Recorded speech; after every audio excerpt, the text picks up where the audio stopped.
Hey, what's up guys? In today's video, we're going to be going over some interesting PlayStation news. If that sounds interesting, leave a like on the video and consider subscribing if you're new. It really does help the channel grow. Reading from Game Rant, Microsoft won't remove existing Activision games from PlayStation consoles. Similar to their process with the acquisition of Bethesda, Microsoft won't be removing existing Activision games from PlayStation consoles. As the industry reels from the announcement of Xbox's merger with Activision Blizzard, details of the new pairing have continued to trickle out from both sides. Of course, gamers' main concerns are focused on what Microsoft will allow to still come to PlayStation and Switch consoles after the merger is complete. And more importantly, what established games will be kept on previous platforms. Activision Blizzard has confirmed that existing games will be kept on their respective platforms, much like how Microsoft handled Bethesda titles. Coming from an employee Q&A filed with the Securities and Exchange Commission, Activision Blizzard has stated that the company will indeed honor any and all pre-existing deals and established titles on other platforms. The company says that similar to Microsoft's acquisition of Minecraft, Activision Blizzard has no intention of removing any content from where it rests today. What this means is that all previous titles, including ongoing titles such as Call of Duty Warzone, will continue to be sold and updated on PlayStation consoles. With all that being said, whether new titles will be arriving on PlayStation consoles is a whole other story. While it is possible that Microsoft will want to keep Call of Duty appearing on other platforms considering the gigantic amount of money the series makes, a company doesn't pay almost $70 billion just to allow another company to make money off of one of its franchises. Activision Blizzard has said that it won't prematurely end any contracts it has with Sony, as Sony has recently said that it expects Activision Blizzard and Microsoft to uphold any existing contracts currently in place. It is not exactly clear what these contracts entail or for how long Microsoft will have to honor them for. Again, similar to the Bethesda acquisition and the releases of Deathloop and the upcoming Ghostwire Tokyo, it is likely some games or content will arrive on Sony's platform first and then come to Xbox up to a year after release. However, gamers attached to Call of Duty should start to come to terms with the fact that, like Starfield and The Elder Scrolls 6, future Call of Duty titles besides 2022's iteration will possibly be exclusive to Xbox and will appear day one on Xbox Game Pass. It still is a future that is hard to believe, but it's possible the beginning of the end of Activision Blizzard games on PlayStation's consoles has begun.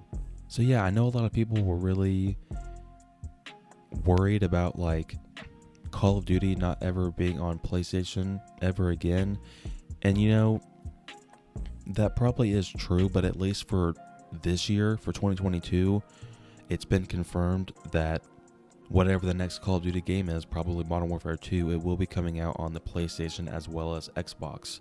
But then whenever this whole deal with Microsoft and Activision goes through, which it won't go through until I believe June of 2023, so probably starting next year and going forward, there probably won't be another Call of Duty game on the PlayStation platform.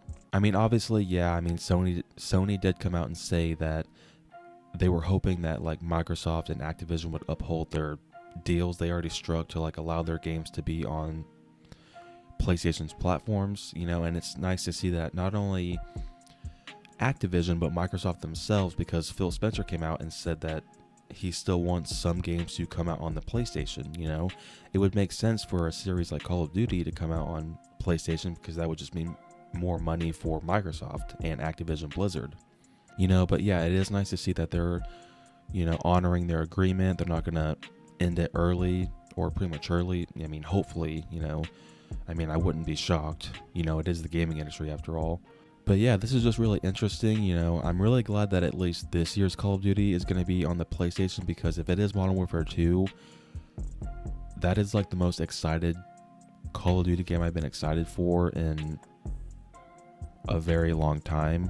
But yeah, this is a crazy time to be a gamer. Obviously, this was the biggest news story of all time when it comes to gaming about, Microsoft buying Activision.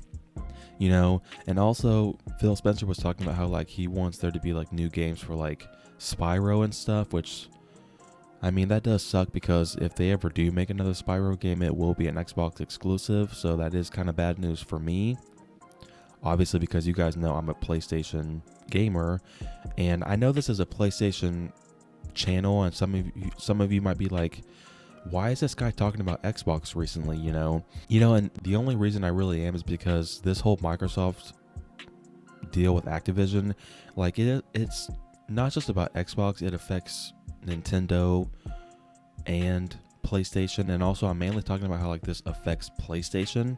If you watch my last video, I defend Sony and just say how like this isn't really going to hurt them in the long term, which I still stand by that, and I mean, yeah, Sony still does have the marketing rights for Call of Duty, so I don't know how that will work this year. I don't know, because there was like no commercials there was like zero advertisement for Call of Duty on Xbox for the past couple of years because Sony had a deal, so I wonder if it'll still be like that this year, or if it'll like still be marketed by Microsoft, and then it'll just say like coming out on PlayStation as well. But what do you guys think? Down below, let me know how you feel about Microsoft still allowing some games from Activision to stay on PlayStation consoles. Do you think that's a good idea? Or do you feel like Microsoft should just not allow PlayStation access to any of Activision's games? Thank you guys so much for watching. I really appreciate it. If you enjoyed this video, give it a thumbs up and consider subscribing if you're new by turning on the post notification bell so you don't miss my next upload. Until next time, guys, take care.